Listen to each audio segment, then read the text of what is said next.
In this video, I'm going to show you how to replace the parking brake shoes on this GMC Yukon. Let's get started. Let's remove the wheel. 6 22mm lug nuts hold this wheel on. Remove them all.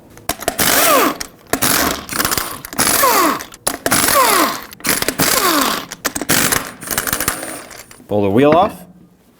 To easily get to these parking brake shoes, I'm going to take the caliper with the bracket off of the axle tube here. So I'm going to take these two 18mm bolts out. If you want to, you can separate the caliper from its bracket and then take the bracket off, but it's just an extra step that I'm going to skip over and avoid because it's not necessary. This top bolt you can get with a swivel socket if you have one. Once again, 18mm in size. I'm going to get this one most of the way out.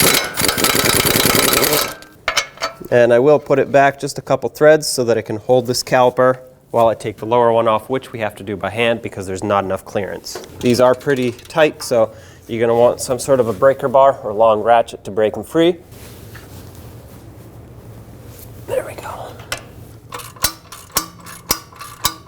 These also have thread locker on them from the factory. I'm going to remove this all the way since that top bolt is currently holding on the caliper at this point. So I'm safe to remove this without the caliper falling off. Okay, set this aside. Now we can pull this top bolt out. Take the caliper right off of here. And as you take it off of here, make sure you don't stretch this brake hose. I'm going to set it right on this trailing arm here so it can safely stay here, but without putting any pressure on the brake hose. Now you should be able to remove your rotor. In order to minimize the dust that becomes airborne, I'm going to take some brake parts cleaner and just clean all of this off before I disassemble. Now here we're working on the driver's side, but keep in mind, even though the passenger side will be a flipped image, the same exact procedure will apply. It's just the opposite way around. So the parking brake lever or pivot point is on the bottom and the adjuster is on the top. Other than that, the same shoes and the same procedure will apply. Regardless of which side you're on, I like to start with removing the adjuster spring and then the adjuster itself. To do that, it is easiest if you have some needle nose locking pliers, or they do make special tools for this, but most people will just have some locking pliers. You can grab onto it. Doesn't matter which side you grab onto. I'm just going to grab onto this side because it's just easier for me. And you can use the hub as a leverage point. Sometimes grabbing onto it can be a little difficult, so I'm going to use a screwdriver to pry it away from the shoe just a little bit so I can get those locking pliers in there. And pull the spring out, unlock your pliers, remove the spring completely.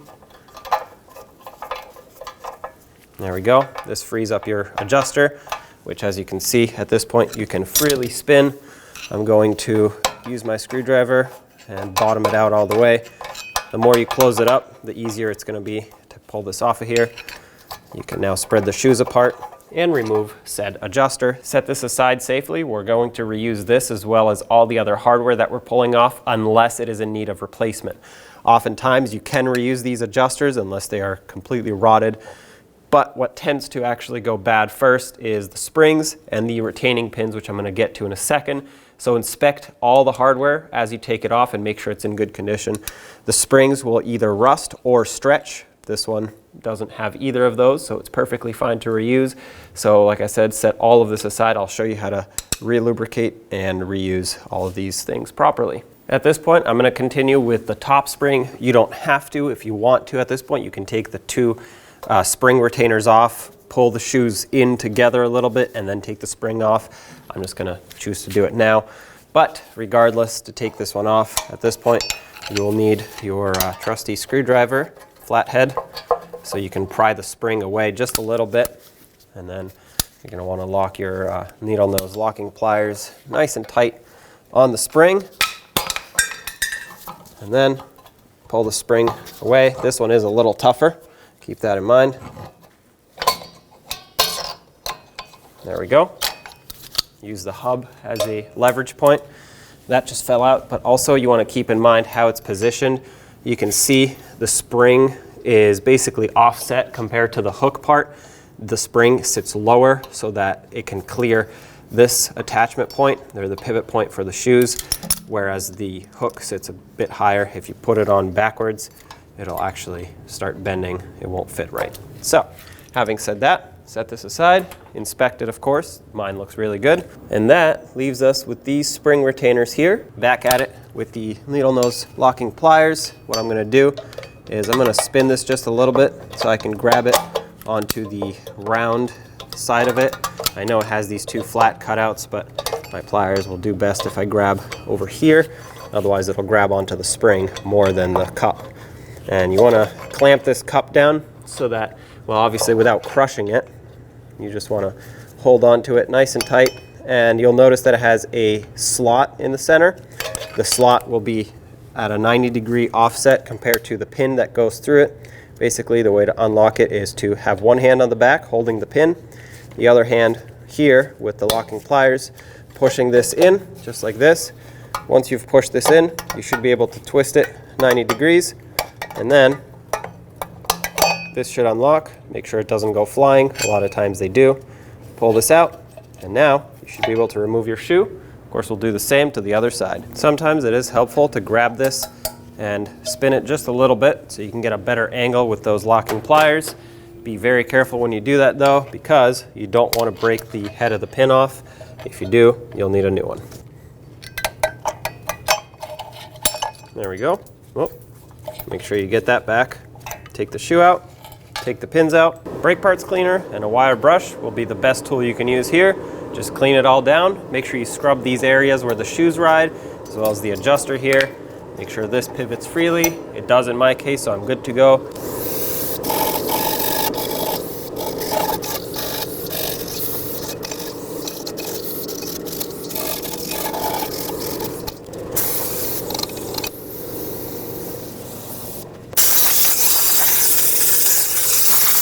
Now you're going to want to coat these areas in a light layer of silicone paste or brake grease, whatever you have. I have silicone paste that is also rated for brakes. You want to make sure that whatever you're putting on is rated for high temperatures, because this area does heat up and you don't want it to just melt away. You also don't want to put too much, because if you do, it's going to get all over the place, and you don't want it to go in areas that it shouldn't go. And of course, we're going to do this to the other side as well. On the parking brake pivot point here, you can either put a spray lubricant in there. That would be ideal. If you don't have one, you could just take some of your grease and try to work it in there with the brush. The bristles, once they get in there, you should be able to smear some around and just work it back and forth. Lubricate this whole adjustment point or pivot point here. Get it to spin freely. And of course, if yours was stuck originally, you'd want to unstick it first. I'm also going to apply some grease on this area where the shoe sits, as well as underneath here, and do the same on this side, just so we can eliminate any potential noises. Usually if you get squeaking when you apply the parking brake shoes, or when they release, this is probably why. It's because this is moving back and forth, or the shoes are moving and it's dry metal on metal. They can't slide smoothly, so they squeak. All the shoes will be exactly the same, so there's no difference between them. You can put any shoe on any side. Just keep in mind that they do have a top and a bottom. That's their only directional point. The larger area that has multiple cutouts is going to be at the top. The smaller one with one single large cutout is going to be at the bottom. That's all you have to pay attention to. The rest does not matter. You can flip them around, you can put them on the other side. They are the same. So, having said that, I'm going to line this up over here. Keep in mind, now you are touching it to the grease, so you don't want to get it all over the place. Try to minimize that. And we have to put that pin through the backside and then lock the shoe in. Now the easiest way I've found to do this is to take the top spring, hook it onto one side, doesn't matter which side, bring it over, hook it onto the other side, and then try to get these to go into their spot. The spring can stretch quite a bit, but you want to make sure it doesn't really overstretch.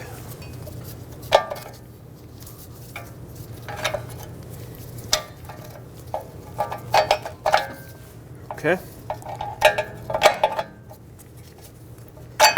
Okay, now these won't stay exactly how they're supposed to stay. What this will do is it's going to allow you to at least get one shoe close and it'll stay on here, otherwise this one's going to keep wanting to fall off. That way we can secure it with that spring. As soon as that's in, we can do the other side. Also, try to get as little grease as possible spread around here. I got a little bit on this shoe. We'll wipe it off at the end, make sure it's completely degreased. Got the spring started on here. And now you can either spin the pliers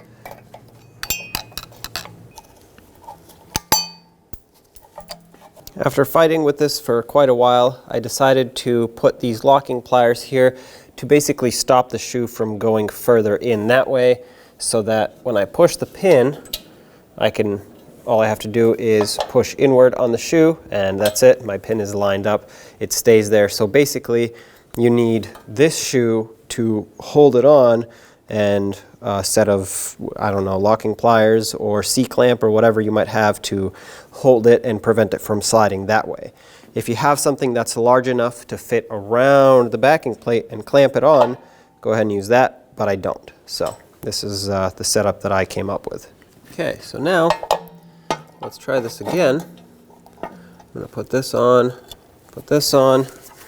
hold the pin from the back side, try to line up the slot. There we go. All right, got it. So as soon as I put it through, I spun the pin from the back side, and that's it. It's locked in. This is going to be the trickiest part of the whole job, but the other side actually, on, well, the opposite shoe, is actually going to be a whole lot easier, and I'll show you why. Now I'm going to release my pliers, and that shoe will stay on.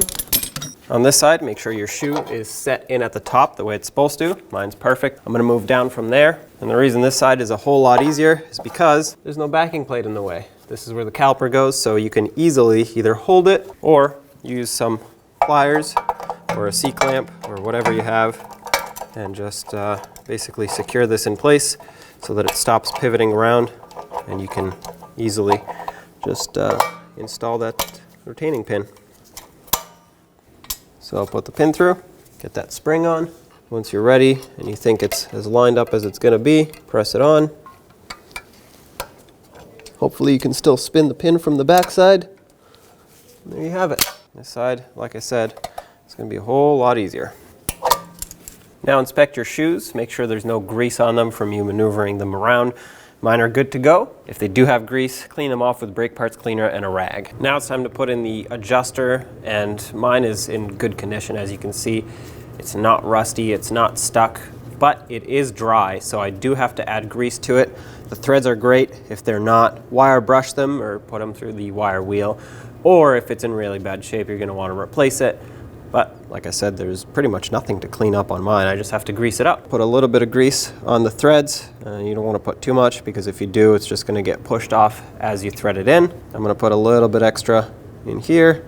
Anything that is basically too much that's already in here is going to get pushed that way, which is going to go to this side of the adjuster, which has a free-floating pivot point. Now thread this on.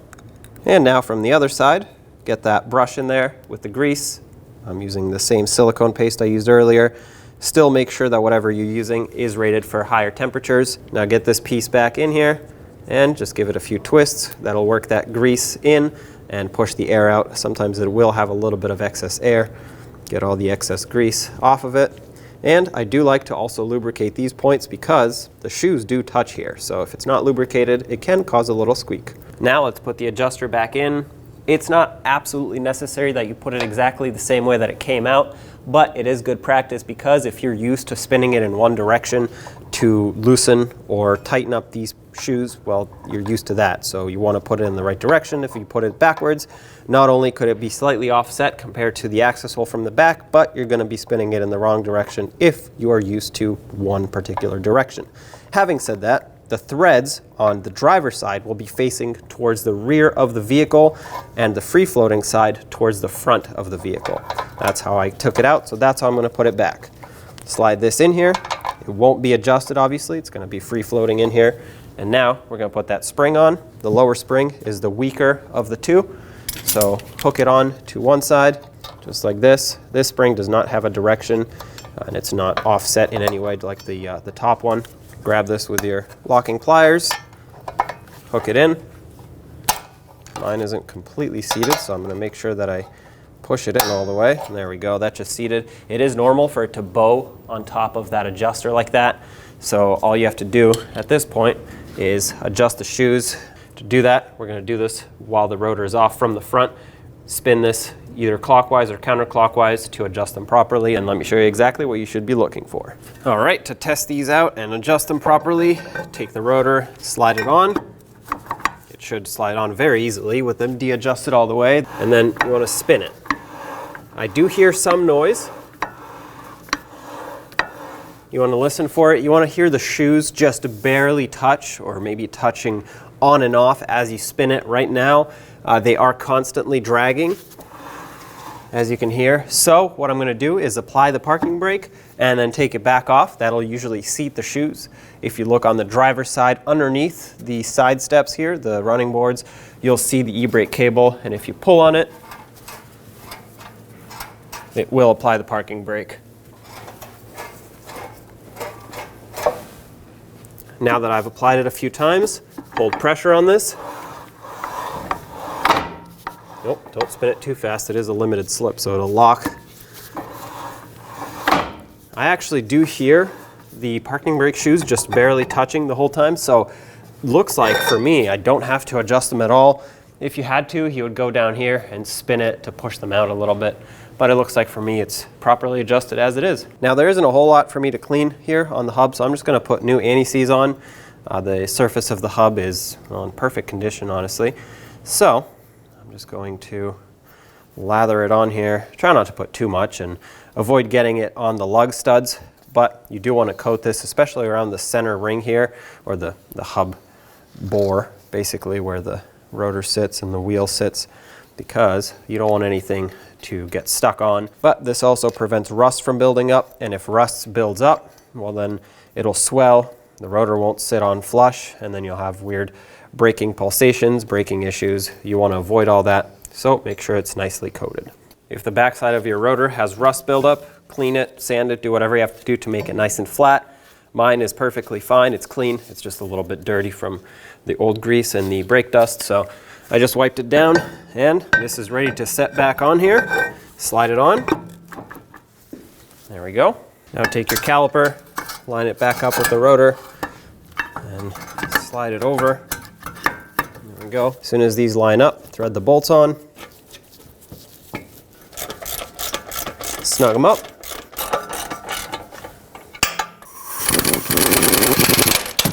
If you have the light duty suspension set up, you're going to torque these to 148 foot-pounds. If you have the heavy duty, you're going to torque these to 221 foot-pounds. And 2. Let's get the wheel on. Put on all 6 of your lug nuts, and in a cross pattern, torque them to 140 foot-pounds.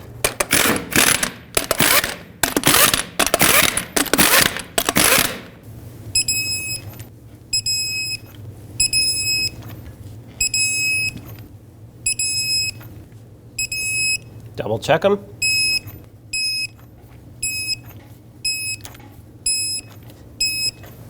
And take it for a road test. When only the best will do, demand TRQ. The only company that lets you view before you do. TRQ is committed to offering the highest quality aftermarket auto parts that are engineered for peace of mind. Thanks for using and viewing with TRQ.